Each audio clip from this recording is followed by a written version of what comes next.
मुंबईची वेगानं सुरू असलेली प्रगती बघून भाजपचे खासदार तेजस्वी सूर्या यांना त्यांच्या बंगळुरू शहराची आठवण का झाली आणि याच निमित्तानं त्यांनी थेट कर्नाटकच्या काँग्रेस सरकारला जाब का विचारला? चला पाहूयात नेमकं काय घडलंय. नमस्कार, मी राजेश सावंत आणि तुम्ही पाहताय प्रहार न्यूज लाईन.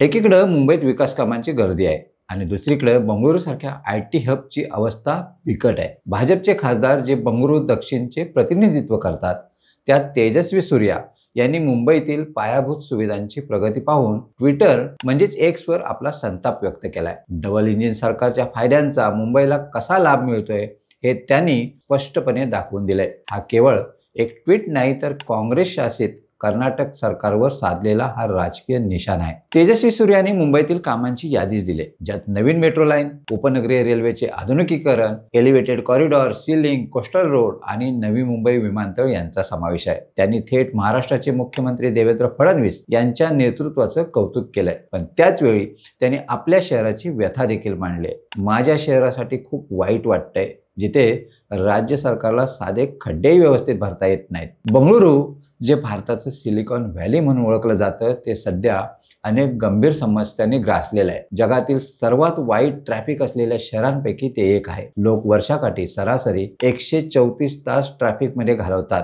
पायाभूत सुविधांची दुर्दशा, पावसाळ्यात खड्डेमय होणारे रस्ते आणि संत गतीने चालणारे मेट्रो प्रकल्प ही रोजची डोकेदुखी आहे. एवढंच नाही, तर वाढत्या लोकसंख्येमुळे पाण्याची टंचाई, वायू प्रदूषण आणि कचरा व्यवस्थापनाची गंभीर समस्या आहे. नैसर्गिक जलस्रोतांची आणि हिरवळीची झालेली हानी शहराला पर्यावरणीय ताण देते.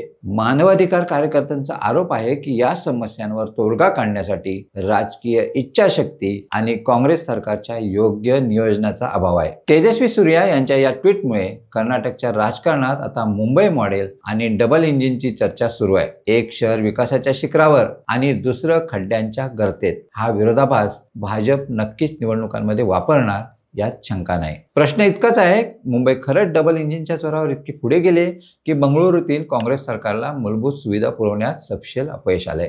राजकारणापलीकडे जाऊन प्रत्येक शहराला विकासाचा, चांगल्या पायाभूत सुविधांचा आणि उत्तम प्रशासनाचा हक्क नाही का? हा विकास नावाचा मुद्दा आता कर्नाटकच्या राजकारणाला कोणतं वळण देतो हे पाहणं महत्त्वाचं ठरेल. तुम्हाला काय वाटतं? तुमच्या शहराची अवस्था काय आहे?